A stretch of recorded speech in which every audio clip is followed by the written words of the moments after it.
the Office of the Sheriff as well as across the state.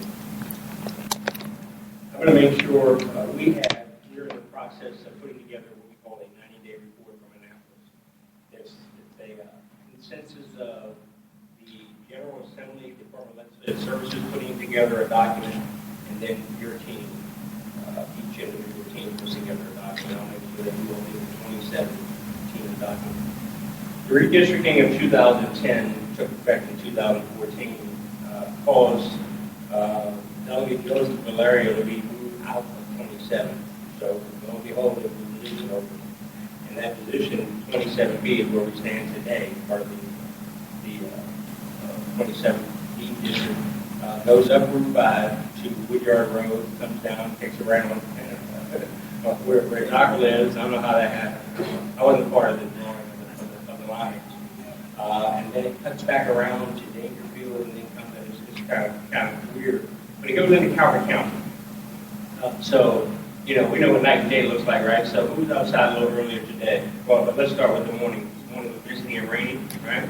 And then the day opened up as bright as it could be, and then look outside right now and see what you see. That's like Prince George's Calvert County. And so when Doc talks about the Republicans, it's very local, and it's very interesting that it's very interesting for me.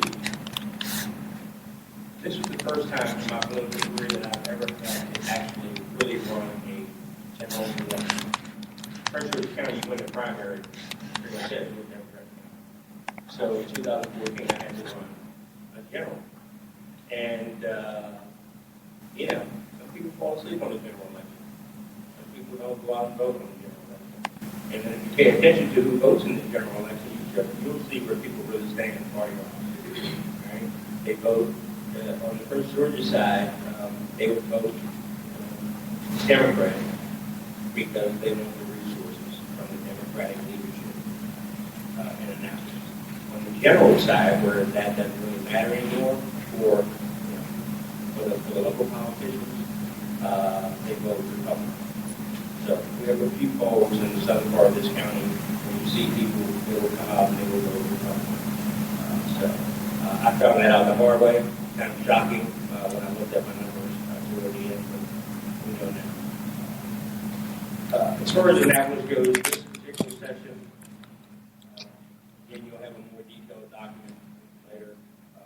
The budget got done pretty quickly. I'm very fortunate to be on the appropriations committee, so I get to see where every time I don't know how I ended up on that committee, but I'll take it. I was slated for judiciary, which is fine. I mean, I'm working at that. It's great to have an opportunity to be on a committee that gets to see everything. Everything has a fiscal note to it. Comes to the appropriations committee. So, and in particular, capital projects, which Prince George being the size of a county that it is, we have huge capital projects in transportation and service, roadways, bridges, and the like. And we know if you drive Route 5 from the District of Columbia line and you go take it south, it's very apparent where the dollars are being spent and where the focus is being spent on the roads.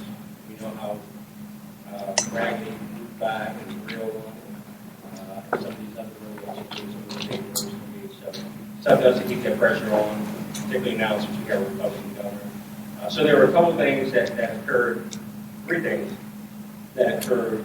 One, the last day of the session in 2015, and the other two, this session, because of the actions of our governor. Maryland, as the smallest state as it is, the governor is one of the most powerful governors in the country with respect to the budget. You can set aside budget dollars all you want, but you can't make the governor spend money.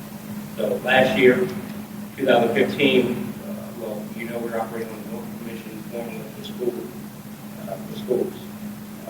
At the beginning of the session 2015, the governor had cut us out of $48 million to move the end. We ended up having to eat $24 million in school. So the last day of the session last year, we mandated that local commission formula be met.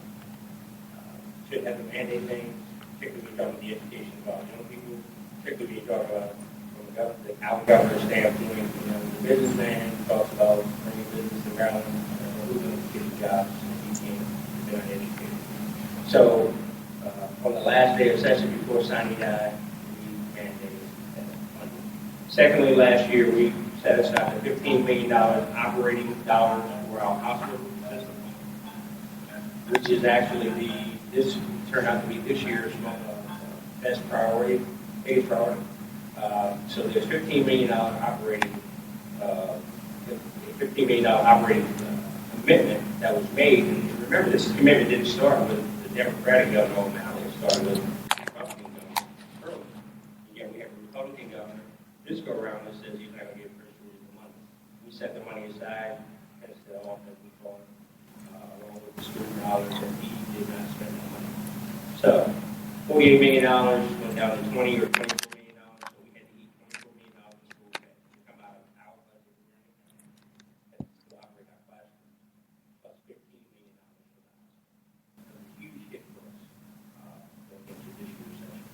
So at the beginning of the session this year, we did what we had to do. We came up with a bill that says that you will honor that commitment that was made to the So that will ensure that we get our operating dollars for the hospital system. So we should begin to see pretty rapidly the University of Maryland system taking over the dimensions with regards to the hospital system. So that's a huge win for us. First Georgia will finally be out of the First Georgia government will finally be out of the hospital business, which the government really should be in. We finally doing this. From a transportation standpoint, this is really one of the most volatile pieces of legislation this year. In the transportation transparency bill, House Bill 1013. I probably know about this much literature on my desk. Nice spread on the couch side about that piece of legislation. But what it does is it makes the governor qualify why he fixed Route 5 in St. Mary's and Charles County and not or in Howard County, Route 4. The last time you drove Pennsylvania Avenue, the DC line, which was the northern line, and go down into Howard County. As soon as you hit down by Anne Arundel County, it's smooth sailing, right? So that was one of the most, even though we have the numbers in it now, I can't speak to the presiding officer, but I'm scratching my head a little bit about how long it takes some of these things to take place. So there's a bill that says that on every transportation project, the governor has to qualify. And their formula, which he definitely didn't like, they qualified it from security, safety, and some factors qualifiers. And then, I tell you what, they geared up on the Republican side, and they sent out the mail. Each and every delegate and senator that's in office. But on one hand, we're all transparent. You can go online, General Assembly, look at my name, and look at the legislation, and look at how I voted on each and every bill. Why shouldn't we be able to do that? Projects, but you don't want to say, I'm going to choose 404, you're on Route 404 heading to Delaware. I live in the state of Maryland. It's pretty nice going to the beach, so it's nice little roads, right? But look at the population there versus Prince George's 900,000 people. A million every day with Andrews and University of people traveling through here to go to the District of Columbia and Northern Virginia to work. Montgomery County over 1 million people. Baltimore City over 600,000 people. So you're going to cut out the rail line and go for more. You're not giving the subway system traffic issues there. Yet you're going to get more buses. That doesn't make sense, right? Unless you just live with them. How long it took him to proceed on the purple line, making our executive as well as Montgomery County executive, taking more money until he was pretty much through press conferences after press conferences made to say, okay, yeah, we're going to run the purple line. Press conferences until it was made to say that he would give the money for the hospital. So the one thing I would submit to this organization and others, again, I commend you on being more than just that blanket Democrat Democratic Fort County. Hold your elected officials accountable. That includes the government.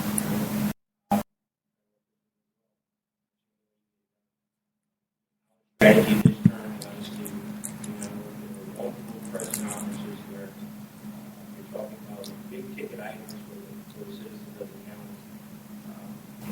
We can't be afraid to do those things. Because at the end of the day, we're talking education dollars. So Maryland touts itself as number one in education in the country, but Prince George is not number one. Okay? It's not number one.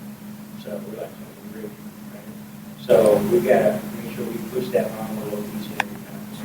We've got one of the best university systems in this country. The university system in Maryland, and we also have, Oxford, Montana, and some others here. However, that doesn't matter if we're not educating our young people here, and we're also not putting pressure on our university system to make sure they pick up these young ladies and these young men. The schools right here, instead of saying you may be better than others. That's something we have to hold accountable. I have a meeting with the president of College Park coming up about that very thing. We'll share I had a foundation that we help young people get into college. And we watch those 4.0s and above young people get pushed away from our flagship university. So those are the things most are here. Prince George's is the county, the second county in addition to Montgomery County and Baltimore City, and every statewide official reports because of what's in here. We got to make the demand on what we get.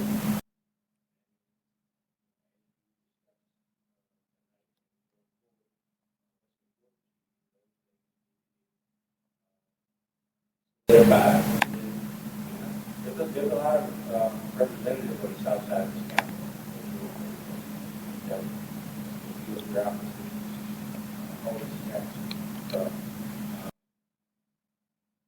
Available anytime. I live right down here in Brandywine. Born and raised here in the county.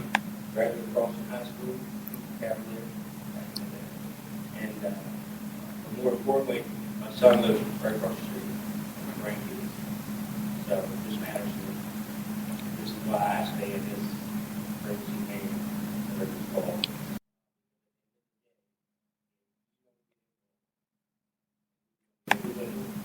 Think about us. We watch very closely. They just had an election in Baltimore City. So we got a new mayor. There's some people banking on that being someone else. That didn't happen. So we'll see the transformation there. And there are other places in this state that they're being moved. There are moves that are being made. And we're not solid. We find ourselves on the fringes of being needed, even though we're certainly spend a lot of money in this area.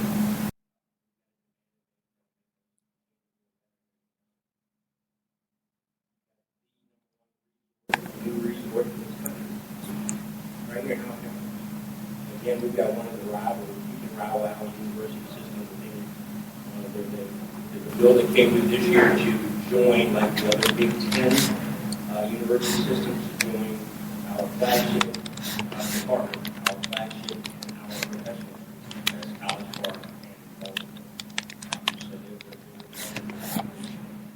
better attracts dollars to our university system and bring more students here. We're not going up.